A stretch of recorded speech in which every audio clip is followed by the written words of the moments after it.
Beliau termasuk salah satu muslim yang bagus, pemahaman agamanya luar biasa. Jadi setiap hari dia mewajibkan dirinya baca buku agama 2 jam sehari. Wajib baca, belum ngajinya, ini bacanya doang. Kita kadang-kadang pegang buku dia jarang, ya. Yang sering kita lihat adalah HP. Maka bagaimana di HP ini juga ada buku-buku bacaan yang bisa kita baca. Yang sering kita baca mungkin share-sharean, ini cakep nih, share. Padahal kita sendiri belum baca sampai tuntas, bener nggak? Ngaku. Ya, bener tuh. Ini ada share-sharean nih, saya umpamanya. Kita buka WA nih, wih cakep nih, ya. Kemudian kita belum sampai selesai baca, belum paham seluruhnya. Cuman memang bagus, kita share ke orang lain. Yang bagus itu kita baca dulu, kita pahamin. Kalau ada yang nggak paham, tanyain dulu, ya. Jangan main share-share aja. Ini pernah saya bahas nih, ya, dulu ketika ada share-sharean, kemudian tanpa dipahami dulu, kemudian tanpa ditanyakan dulu, kemudian menjadi membudaya, ya. Insya Allah jadi insya Allah, ya, malah jadi salah gitu. Kemudian covernya Dr. Zakir Naik lagi, ya udah, jadi susah ngebenerinnya, ya, susah ngebenerinnya. Tapi alhamdulillah dengan adanya pengajian sedikit demi sedikit bisa diperbaiki. Nah, jamaah yang dirahmati Allah Subhanahu Wa Taala, ini budaya baca juga memang harus digalakkan, ya. Nah, syukur-syukur kita punya maktab ataupun perpustakaan di rumah, ya, buku-buku baik yang bisa dibaca. Sekarang mah ngaji teh dipermudah sebetulnya, Pak. Dulu di awal-awal kita mau baca buku udah kuning, udah gundul, nggak ada artinya. Jadi nunggu diterangin sama guru gitu. Jadi kita mau tolaah, kemudian nunggu diterangin sama guru. Sekarang, masya Allah, buku apa saja ada. Hanya saja jangan lepas dari majelis dan guru. Jangan lepas dari majelis dan guru. Kenapa kita nggak boleh lepas dari majelis? Karena majelis tempat barokah. Kita baca di rumah, ngaji di rumah, ya. Kita setel YouTube pengajian. Itu bukan di majelis, tapi di rumah. Walaupun itu pun bagus, padilahnya beda, ya. Padilahnya beda. Kemudian barang siapa yang belajar agama tanpa guru, gurunya adalah setan. Maka hati-hati, ya, hati-hati. Hari ini banyak yang ngaco, Pak. Kenapa? Karena dia merasa pintar sendiri tanpa memerlukan guru.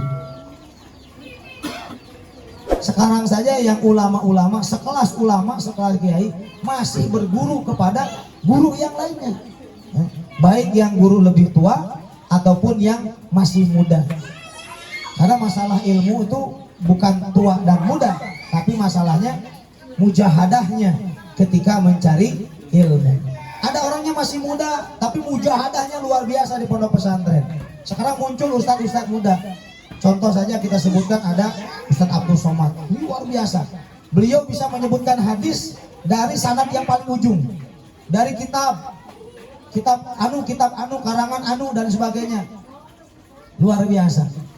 Ada lagi, ada Ustadz Adi Hidayah. Dia bisa menyebutkan ayat berapa, halaman berapa, artinya seperti apa, kaitannya dengan ayat yang lain dan sebagainya. Seolah-olah Al-Quran 30 juz terpampang di hadapannya. Seolah-olah begitu, Pak. Kita kadang-kadang nyebutin ayat kela pohon deh. Padahal mah orang teh karek apal 10 ayat sebetulnya mah. Tapi kita masih kena pohon surat naon ayat sabaraha. Ya. Jamaah yang dirahmati Allah Subhanahu Wa Taala. Sekarang muncul lagi Buya Ar-Razi. Ya. Luar biasa, masih muda. Ya, tapi ilmunya udah luar biasa. Kenapa? Karena mujahadahnya. Jadi ketika nyantri itu mujahadah. Mujahadah teh naon artinya? Bener-bener sungguh-sungguh, ya, perih ketika belajar agama. Sehingga begitu beliau terpanggil menjadi seorang dai, ini menjadi luar biasa. Jamaah yang dirahmati Allah Subhanahu Wa Taala, sebentar lagi akan muncul ulama-ulama muda di desa Jaya Sampurna. Amin. Ya. Salah satunya anak guru kita yaitu Kiai Arsyid Ibrahim yang sekarang masih mondok di Yaman. Kita doakan beliau senantiasa mujahadah, hasil ilmu, dan mudah-mudahan nanti bisa berdakwah di Jaya Sampurna. Ya, kalau memang nanti beliau berdakwah di Jaya Sampurna, kita sediakan ruang seluas-luasnya ya untuk beliau nanti mempraktekkan keilmuannya di tengah-tengah kita.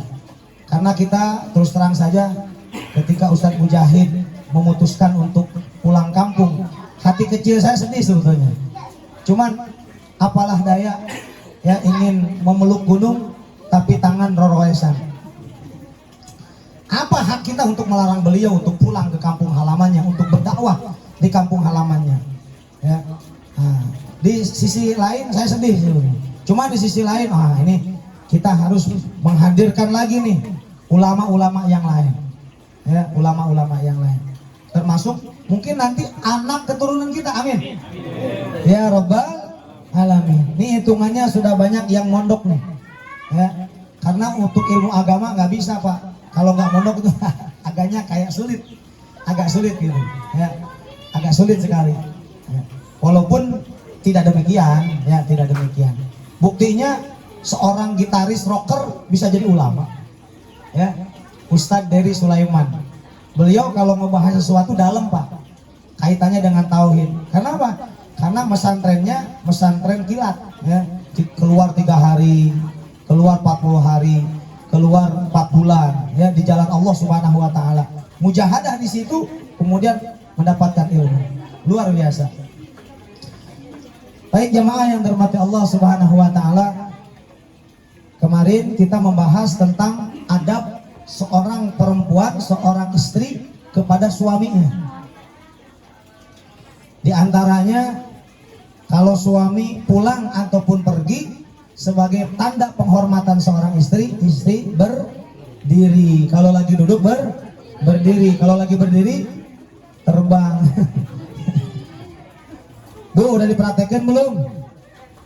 Halo? Hoi, udah dipraktekin belum?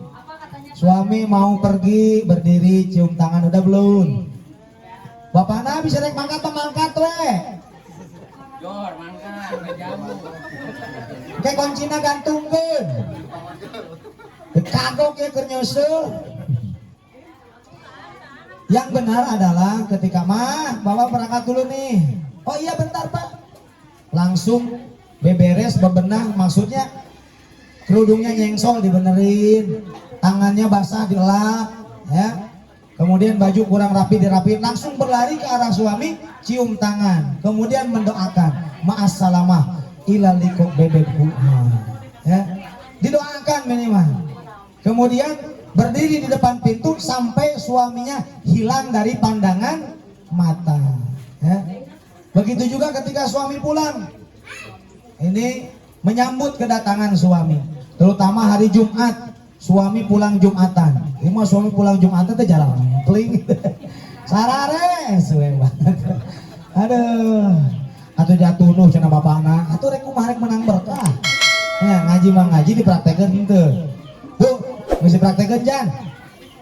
Woi, katanya ngaji teh didengekeun. Raeun deui, laon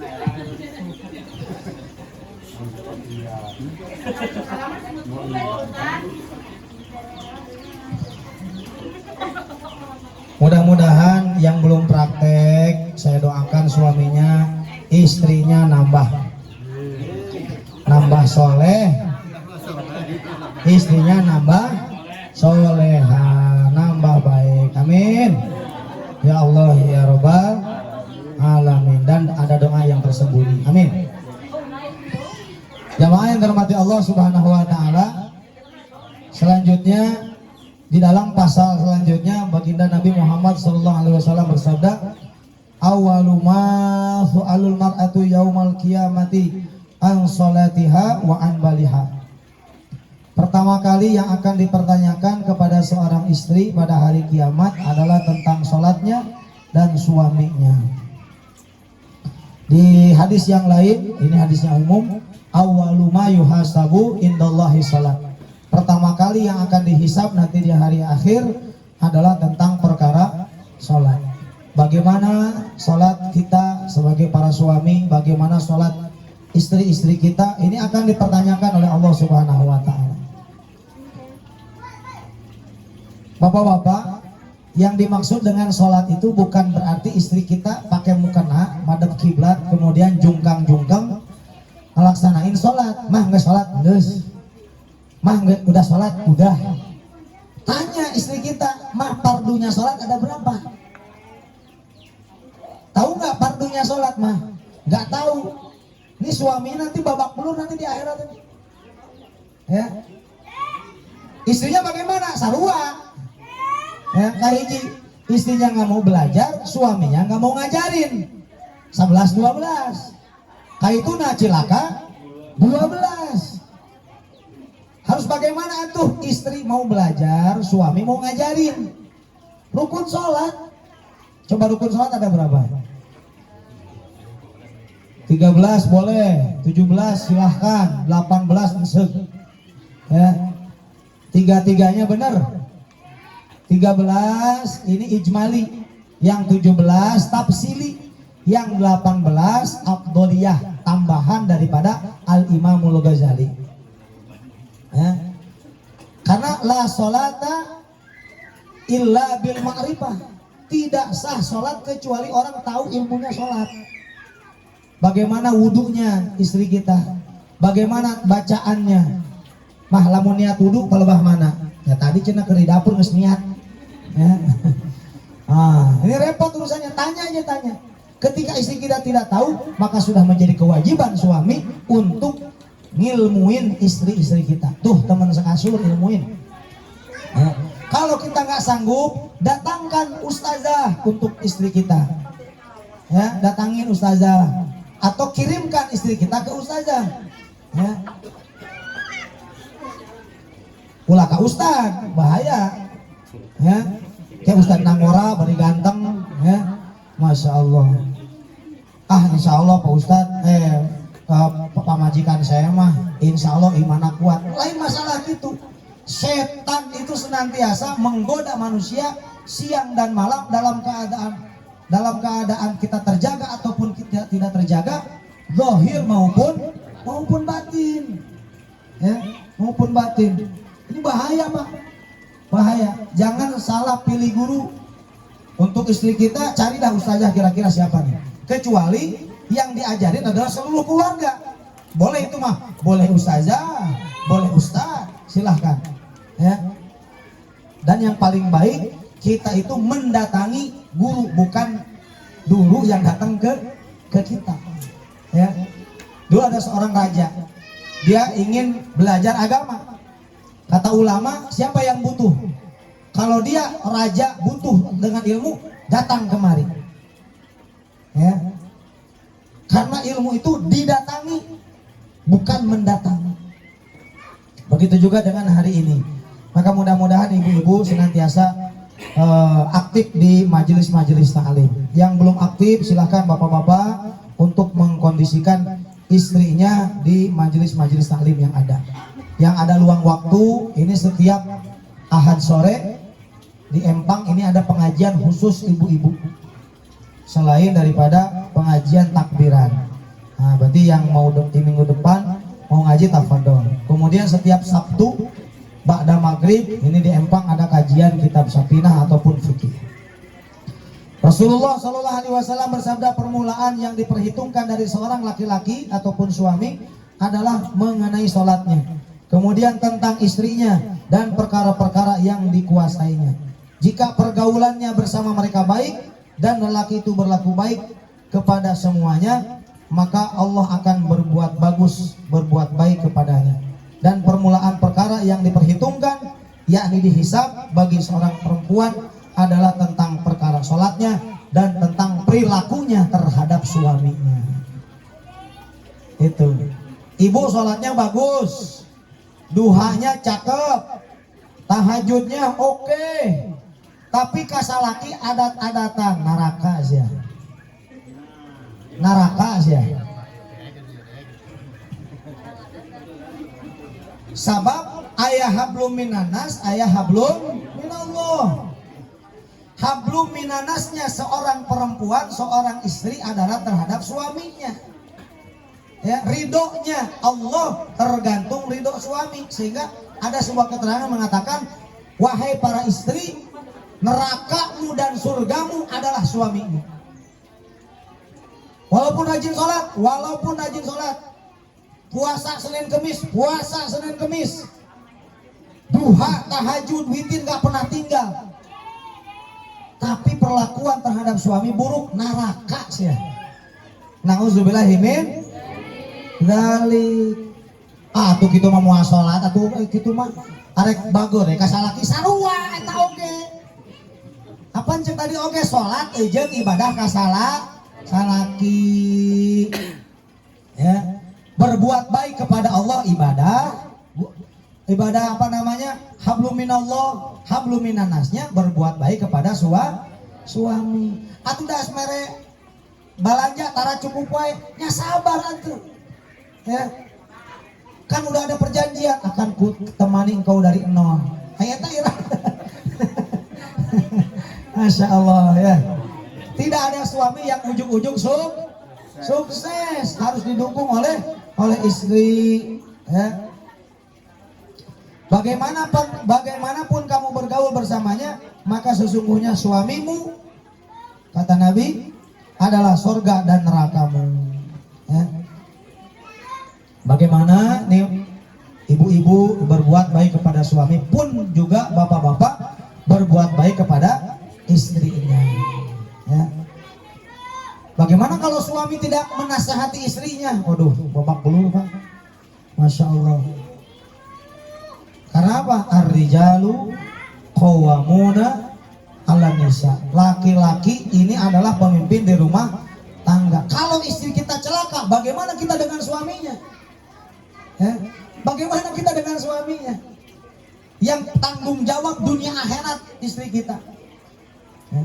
Jadi bukan hanya istri saja yang punya tanggung jawab. Justru tanggung jawab suami ini jauh lebih berat daripada tanggung jawab seorang istri. Namun di sini baginda Nabi Muhammad SAW ingin memberitahukan kepada kita agar ibu-ibu pada selamat, agar perempuan-perempuan pada selamat. Kata Nabi, ada 4 macam wanita yang masuk surga dan 4 lagi masuk neraka.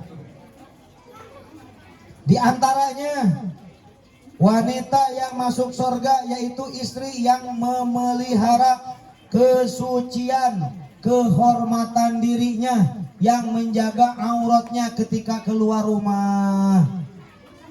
Ya. Keluar rumah jaga aurat, kerudungnya rapi, jilbabnya rapi, auratnya ditutup, insya Allah jadi wanita ahli surga, mentaati perintah Allah dan mentaati suaminya. Kemudian di antara perempuan yang akan masuk surga, banyak anaknya dan penyabar. Ya, hidup anak loba, hidup. Di sini yang paling banyak anak siapa nih? Yang paling banyak di sini? Abah Dodo ya? Abah Dodo udah berapa? Baru 6. Baru 6. Pak Maman baru 3. Saya baru 3. Yang lain-lainnya di atas, di bawah 3 ya? Ayo bismillah, yang baru satu-satu nih. Aduh, Masya Allah, geber terus. Mumpung musim hujan. Ya, Masya Allah. Masya Allah. Ini banyak anak, ibu-ibu. Kalau banyak anak, terus ibunya sabar, insya Allah menjadi salah satu kuncinya masuk surga. Selanjutnya, seorang istri yang mudah menerima pemberian sedikit dari suami. Lamun dibere loba, kalau dikasih banyak senyum wajar. Kalau dikasih banyak kagak senyum juga kurang ajar. Ya, ini dikasih sedikit sabar. Mah, hampura yang balanjangan ayah sakit. Ih bios bapakna da ayah kena nu kamari. Coba itu. Aduh, nggak apa-apa Pak. Insya Allah yang kemarin masih ada kok. Ada istri yang begitu ada. Acung tangan. Mudah-mudahan ahli surga, amin. Mudah menerima pemberian yang sedikit dari suami. Kemudian Kalau suaminya tidak ada di tempat atau sedang bepergian, dia pandai memelihara diri dan harta suaminya. Ya, kalau suami sedang pergi, cicing di imah. Ya, kecuali ada perlu yang urgent, ada perlu yang sangat mendadak ataupun yang sangat penting, ataupun sudah izin daripada suaminya. Kemudian di antara perempuan ahli surga yaitu perempuan yang ditinggal mati oleh suaminya, kemudian banyak anaknya, tapi dia menahan diri untuk kepentingan anak-anaknya. Ini yang terakhir, ini hanya anjuran bukan kewajiban, yaitu perempuan yang apabila ditinggal mati oleh suaminya, dia tidak menikah lagi karena mengkhawatirkan daripada anak-anaknya mendapatkan bapak yang buruk. Ini bukan kewajiban tapi anjuran, ya. Anjuran. Ini kita tidak tahu nih Pak, tahu istri kita duluan, ya kita belakangan, atau sebaliknya kita belakangan, istri kita duluan. Wallahu alam. Kumaha apa ngomongnya? Yang guys gitulah, perlu dilarang. Ya kita nggak tahu nih nasib umur kita, nggak ada yang tahu, betul ibu-ibu? Nggak ada yang tahu, ya nggak ada yang tahu. Yang jelas kematian itu pasti datang. Apakah suami yang duluan atau istri yang duluan, atau sebaliknya. Jamaah yang dirahmati Allah Subhanahu wa taala. Namun tidak ada larangan ketika seorang perempuan ditinggalkan mati oleh suaminya, kemudian dia menikah lagi, dengan catatan suaminya jauh lebih baik daripada yang dulu atau sama baiknya dengan yang dulu, karena khawatir dengan agama anak-anaknya. Berapa banyak hari ini ketika seorang istri menikah lagi kemudian anak-anaknya ditelantarkan. Nauzubillah min dzalik. Adapun 4 wanita yang masuk neraka, wallahu a'lam bishawab, ya. Kan udah waktu dibahas lah, mudah-mudahan kita praktek dulu ya, mudah-mudahan kita semuanya jadi ahli surga, amin. Siap praktek Bu? Saya mau tanya nih sama ibu, siap jadi ahli surga? Siap jadi ahli surga? Nanti yang masuk surga suaminya soleh, istrinya solehah. Yang masuk surga duluan siapa? Laki-laki apa perempuan? Istrinya dulu apa suaminya dulu? Perbedaannya berapa hari? Setengah hari akhirat. Istrinya solehah, suaminya soleh, dua-duanya soleh, maka yang masuk surga terlebih dahulu adalah seorang perempuan, istrinya terlebih dahulu. Bedanya setengah hari akhirat. Setengah hari akhirat itu 500 tahun. Oleh karena itu doakan kami para suami juga menjadi ahli-ahli surga. Amin ya Allah ya Rabbal alamin. Hadanallahu wa iyyakum ajmain. Assalamualaikum warahmatullahi wabarakatuh.